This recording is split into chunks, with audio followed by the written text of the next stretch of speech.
Hi everybody, this is Jay Bansal and this is the Data Structures and Algorithms course, lecture 17. So we were doing linked list, but just for these two sessions, lecture 17 and 18, I'll not be going live and I have created these recorded sessions for you guys. And it is a very special session, I would say, in the Data Structures and Algorithms course. Here I'm discussing about the complexity zoo.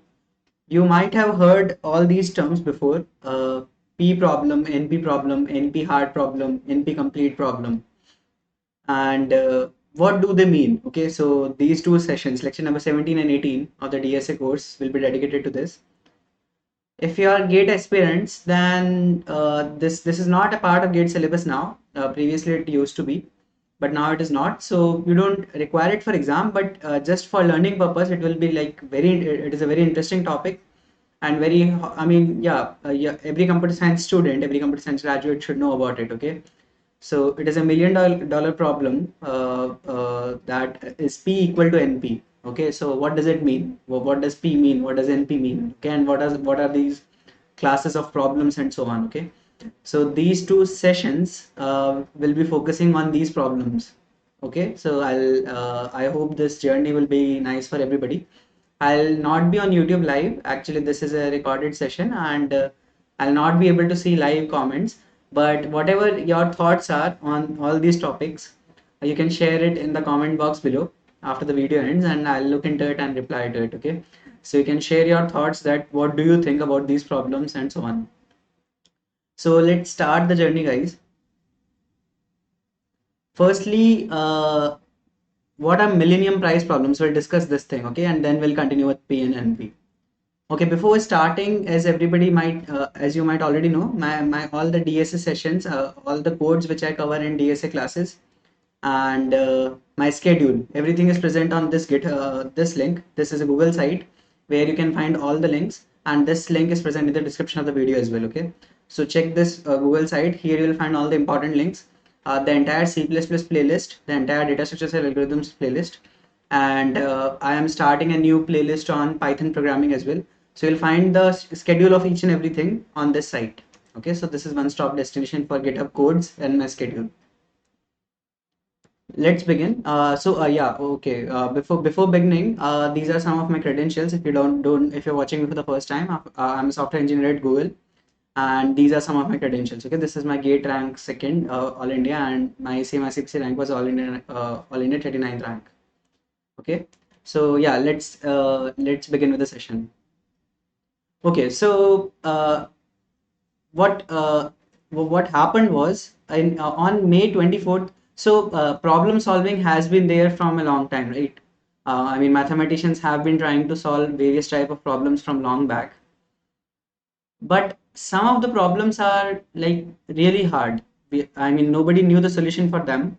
And this Clay Mathematics Institute, what they did was they postulated seven problems. They have written seven problems and they just told that there is a $1 million prize money if you give solutions to these seven problems. So on May 24, 2000, okay, so this is the day when this institute announced that these seven problems are are having a $1 million prize on them. If you can solve them, give us the solution, and if the solution is proved to be correct, you'll be awarded $1 million for each problem. Okay, so these are famously known as Millennium Prize problems, and these are the problems. Okay, these are the seven problems. First of them is Poincare conjecture, then Hodge conjecture. So you can see, I mean, even explaining these problems will be really tough. So we don't know the mathematics that is required to, I mean, understand these problems, all of these problems. The easiest of these seven problems will be the P is equal to NP problem. Okay, P versus NP problem. So I'll come to all the seven. So I'm just showing you all the seven problems. So Poincare conjecture is related to, I mean, spheres and three-dimensional and n-dimensional objects. And then Hodge conjecture. Okay, so yeah, this is related to algebra. Then Riemann hypothesis, then Yang-Mills existence and mass gap. Okay, so you can see, I mean, the it is from quantum field theory and so on. Then this problem, Navier-Stokes existence and smoothness. then Birch and Swinton's Dyer conjecture, and this is the seventh problem, which is by far the easiest problem just to explain. Okay, so we are lucky that yeah we'll be reading about that, and this is what we are interested in right now. Okay, so P versus NP problem is the easiest of all these seven problems. I can explain it to you what the problem means, what the problem is exactly, and if you can find the solution of this problem, just submit it, and if your solution is correct, you'll be awarded $1 million, and forget about $1 million, you'll be given the highest prize possible in the field of mathematics. So yeah, you'll be given the Fields Award, which is equivalent to Nobel Prize in mathematics. Okay, so yeah, the problems are really difficult, and we don't really know the solution of them. Okay, so these are the seven problems which are commonly known as the Millennium Prize problems. Okay, so you can read about them on Wikipedia or some other articles. But okay, the problems were posed in 2000. Okay, and it's been 21 years since then, and one of the problems has been solved. Can you guess which problem is it? Okay, I'm pausing for let's say 2-3 seconds. Can you guess which problem is solved among these seven problems? In these 21 years, one of these seven problems has already been solved, and $1 million have been awarded. Okay, so you have now chance for six problems only. Okay, it is definitely not a P versus NP problem. Okay, this problem still exists. So the easiest problem to understand still exists. So you're lucky in that sense. But the problem Poincare conjecture, which I showed in the first slide, has been solved. Okay, so the solution has been posed by Grigory Perlman. So he presented a proof of the conjecture in 2003.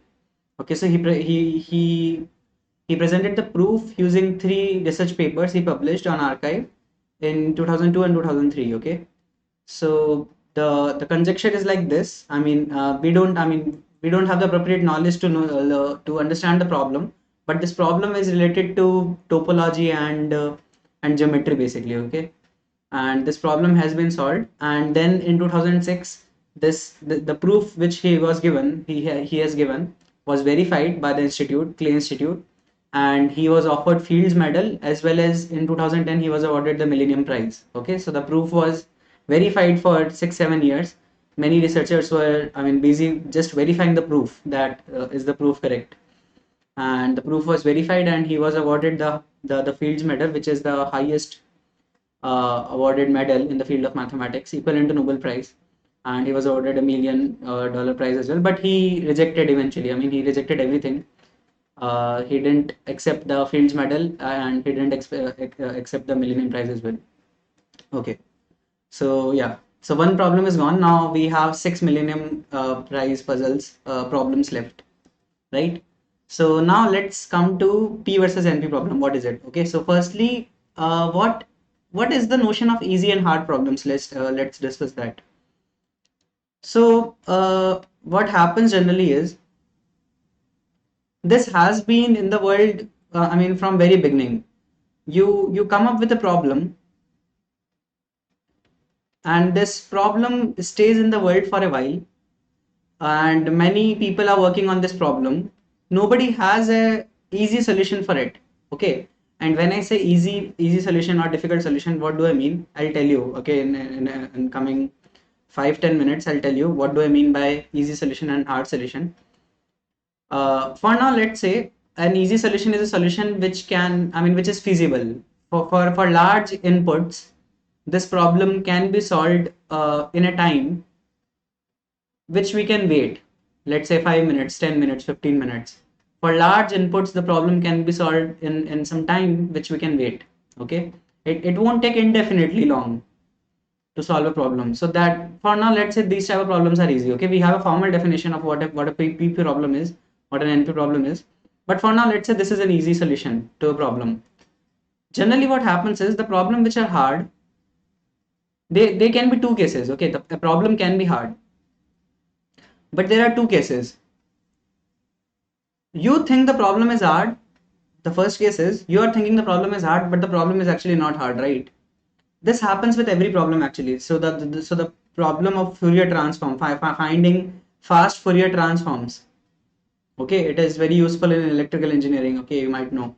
So this problem is not easy. I mean, so what happened was initially when the theorem was posted, when the transform was posed, nobody had a solution to calculate Fourier's transform in a fast and efficient manner, right?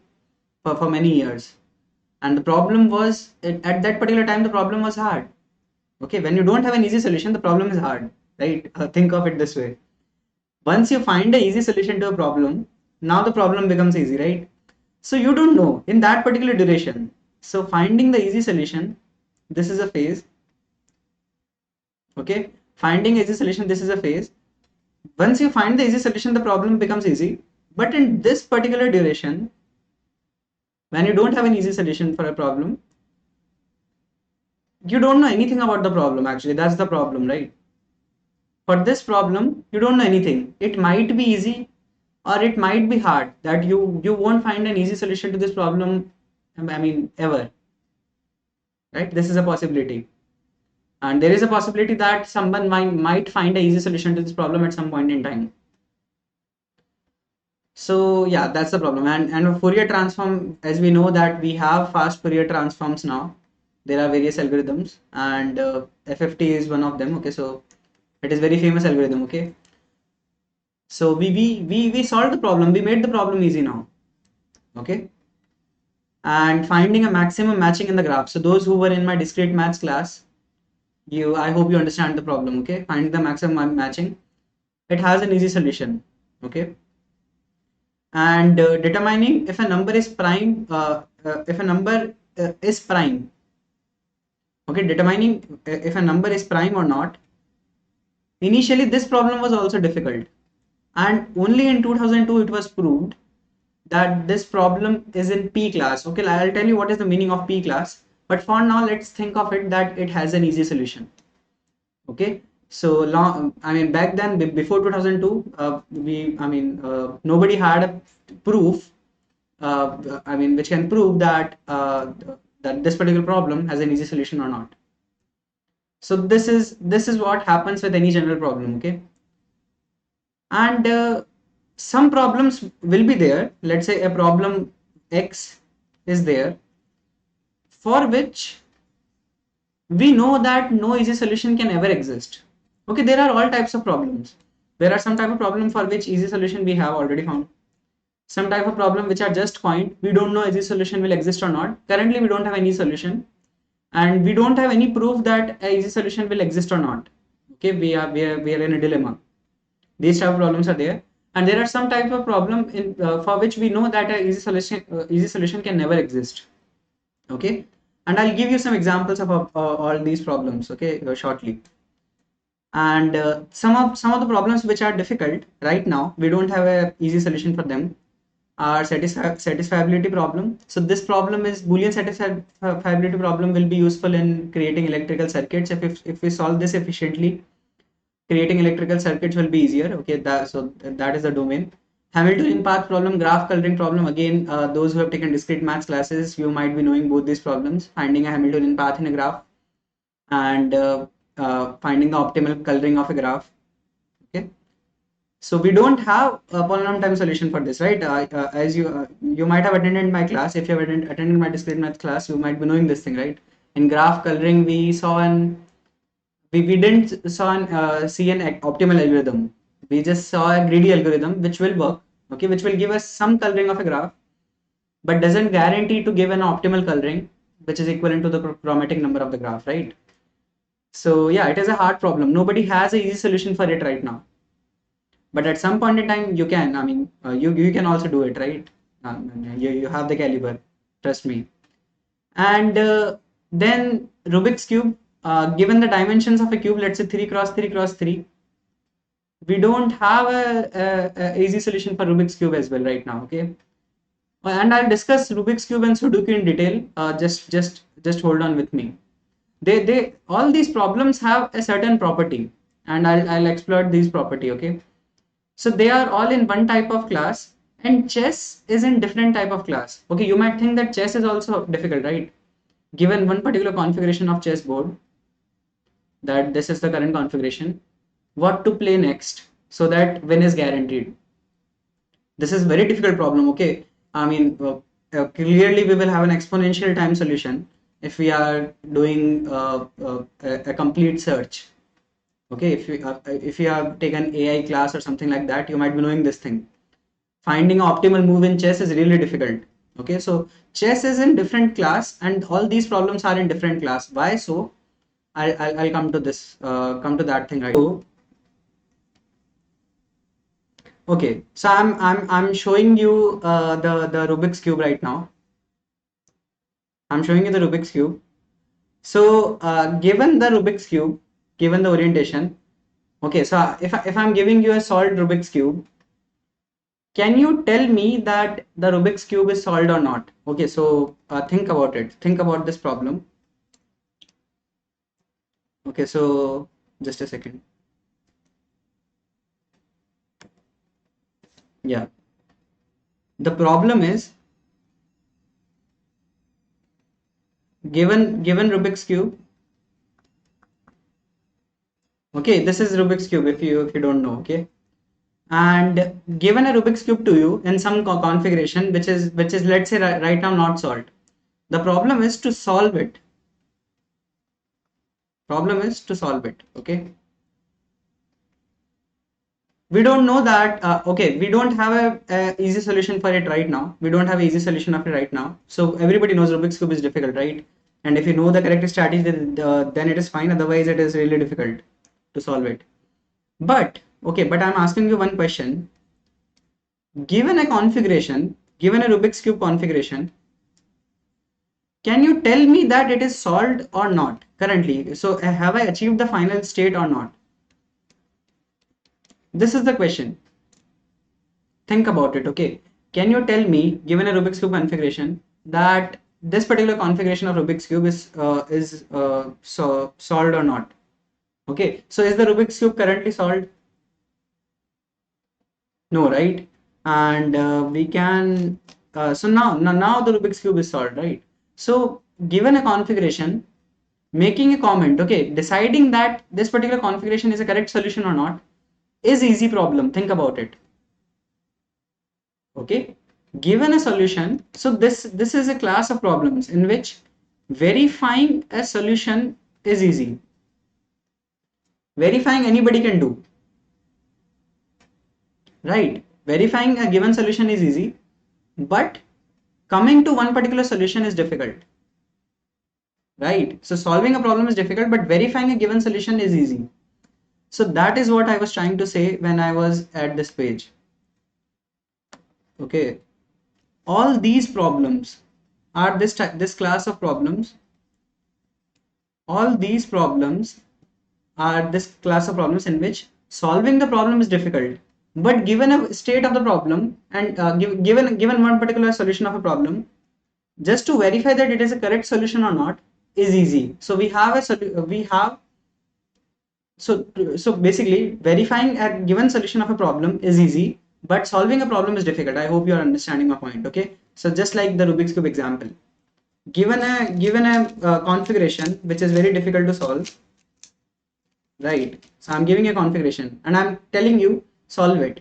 This problem is difficult, but if I solve it for you right now, and then I ask you that is this configuration solved, the verification procedure is easy. So all these problems belong to this class. Okay, so again, so those who have attended discrete maths class, think about it. If I am giving you a coloring of a graph and I'm telling you that this particular graph has 3 coloring and this is the 3 proper coloring of a graph, verification is very easy, right? You just have to check that every 2 adjacent vertices have same color or not. I'm giving you a proper coloring and I'm saying that this is a proper coloring, that this is a 3 proper coloring of the graph. Verifying that this is a 3 proper coloring is very easy, but given a graph and I tell you to come up with a 3 proper coloring of a graph, that problem is difficult, right? If that problem had an easy solution, finding chromatic number would have been very easy, right, for large graphs. So verification is easy, but solving a problem is difficult. Same applies for Sudoku as well. Think about it. Have you guys played Sudoku? It will be a 9 cross 9 grid, right? Generally, the most general problem. and in a row, in a column, and in every 3x3 grid, all the numbers 1 to 9 should appear without repetition. Okay, that's the rule. So solving a Sudoku will be difficult. Okay, you might think that Sudoku is very easy, but we don't have a polynomial time solution for it. And I'm coming to this terminology, okay, very soon. The solution to a Sudoku problem is not easy. But given a solution of the Sudoku board, to verify that it is a correct solution or not is easy, right? You can do it in polynomial time. Think about it. So all these problems are in one class, for which verification is easy, but solving them is hard. And this is NP class of problems. And the problems for which we have already found an easy solution. So if solution is easy, verification will always also be easy. Okay, I'll come to this point as well. If solution of a problem is easy, its verification will also be easy, very easy. Okay, so all these class is called P class. And there is a class of problems which are exponentially hard, which means solving them is difficult, and given a solution, verifying that this solution is correct or not is also difficult. So in a chessboard, if I tell you that pawn to d6, okay, or something like that, that this is an optimal solution, to verify that, again you have to do the same exhaustive search. You have to play the entire game in all possible ways just to verify that this was optimal move or not, that this is a correct solution or not, right? So chess is very difficult problem, right? I mean, its solution is difficult. Given a solution, verification that it is optimal or correct solution or not is also difficult. This is third class of problem. So yeah, so I hope you understood the point. But the main problem with NP class of problems is we don't have a polynomial time solution right now. But when I say polynomial time, for now think an easy solution, okay? An easy solution or not. For now we don't have an easy solution, but we don't even know that there exists an easy solution or not. So there is nobody has disproved that an easy solution will never exist, right? So that's the problem with this class of problems. So so generally people problems start in this domain. Many problems start in this domain, and some problems, I mean, we were able to find solutions to them and they shifted to P domain. Okay, so yeah.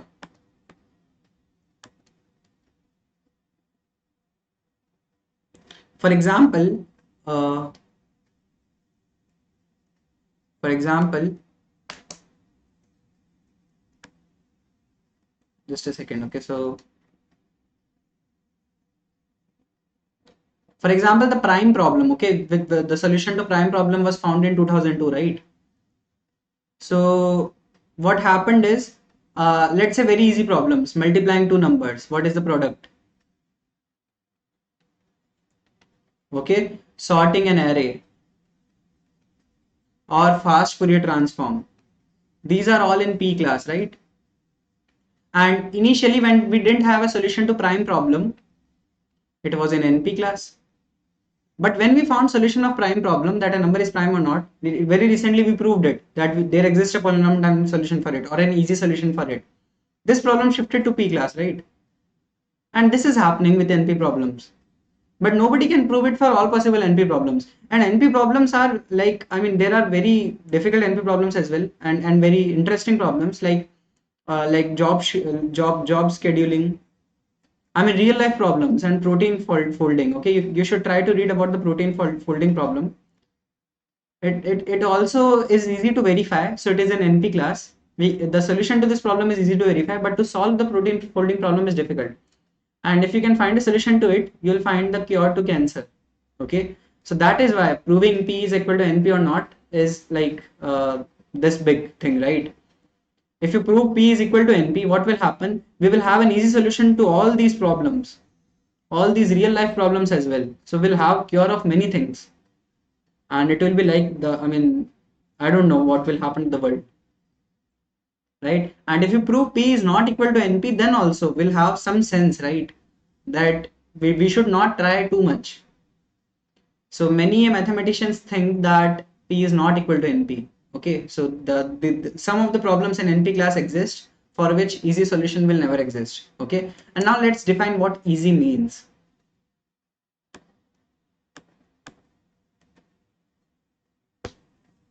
So easy means if a problem has an easy solution, it is in P class of problems. Easy means polynomial time, polynomial in the input. So if you have seen that basic DSA lectures, you already know this thing, right? So given a problem, if it has a polynomial time solution, which means if it can be solved in big O of n to the power k, where k is some constant, then it is a polynomial time. I mean, k can be very large. It doesn't matter. Okay. Here we are not trying to do competitive programming that for a given n, we have to find an n square solution only or n log n solution only. All of them are polynomials. We should not have exponential solution like 2 to the power n, n factorial and so on. Okay. So if we have a polynomial time solution, polynomial in n, then they are all called P class of problems. Okay. That's it. And what is NP class of problems? The problems for which we cannot say that a polynomial time solution doesn't exist. We don't know it exists or not. Okay, that's the main problem. So the NP class of problems is the problems in which currently polynomial time solution doesn't exist. It might not, but given a solution, verifying it that the solution is correct or not is feasible in polynomial time. I hope you understood what I'm trying to say here. Okay, so yeah. And even so what happens is even the cryptography problem, right? RSA cryptography is based on this. It is also an NP problem. So given so you can read about it. There you have a public key private key combination, right? So given a private key, checking where the public key is, I mean it will work or not, the combination will work or not is easy. But given a public key, figuring out the private key is difficult, right? That is what is the basis of entire cryptography. If you prove P is equal to NP, which means the entire class is same, all these problems will have a polynomial time solution. Then what will happen? At some day, cryptography will fall off. I mean, yeah, the entire basis will go, and you will have a polynomial time solution to the what the cryptography is based upon. I hope you're trying to understand what I'm trying to say. Okay. So yeah, I mean, very many real life problems belong to NP class.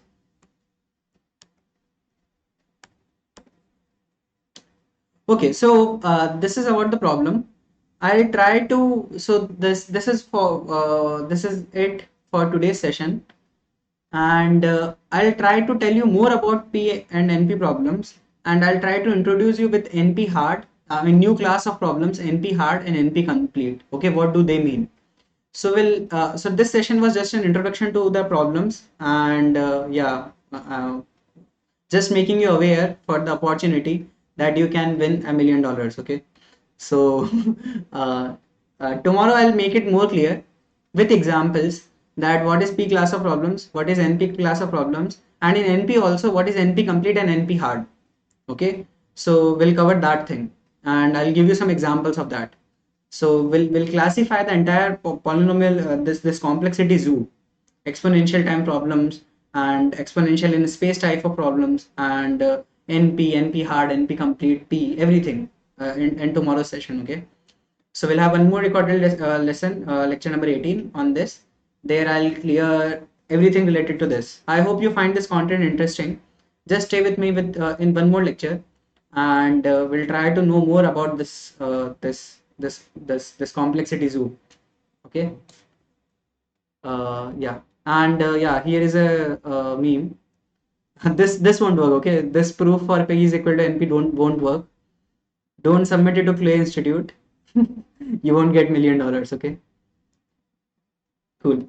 So that's it for today, and these are the new batches coming on Unacademy's platform if you take competitive programming subscription. So in CP subscription, previously you had content for CP and interview only, right? Now they are adding content for entire development, okay, for entire programming. So now you have batches for system design, backend development, computer fundamentals, and full stack development. So you just take CP subscription, and you can actually learn everything related to programming, okay, right now. So it doesn't matter which year you are in and so on. If you want to run everything related to programming, there will be a one-stop destination, which is Unacademy platform on competitive programming subscription. Okay. So now we have 4 new batches coming up for this cool stuff.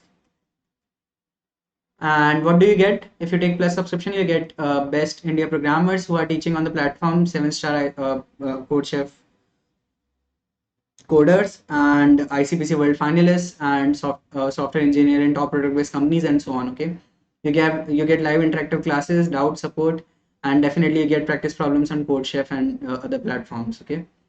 So this is the price range, and this is the price after you use the subscription, the before you use the promotional code. Okay, this is the code. This is the price before using the promotional code. So for 12 months, it will be 2,700 per month, and for 3 months, if you want to learn a small set of thing, I mean, for example, this. If you want to just learn everything related to backend development, register right now for 3 months of subscription. You can finish this particular batch, which is going to be live on 22nd June. Okay, and so on. Okay, so choose appropriate batch, and the cost will be not too much. And if you use the promotional code JAYCP, you'll get more 10% off. Okay, so on this price you'll get 10% off after using the promotional code JAYCP. Okay, guys, like and share the video. This is a free content. It should be available to everyone. I'll repeat this every time. If you give more and more likes, we'll have the motivation to create more and more exciting videos like these. And I'll be coming live with the DSS session very soon. So I have shared the schedule in the Telegram group, right? I hope you have joined the Telegram group. The link will be present in the GitHub, the sheet which I have given. And yeah. I'll be live with the linked list session again, okay, in 1 or 2 days. So yeah, like and share the video, subscribe to the channels, and on the Codeverse channel, I'm starting a Python course. I hope you'll enjoy the Python course on Codeverse channel as well. Okay, thank you everybody. Bye.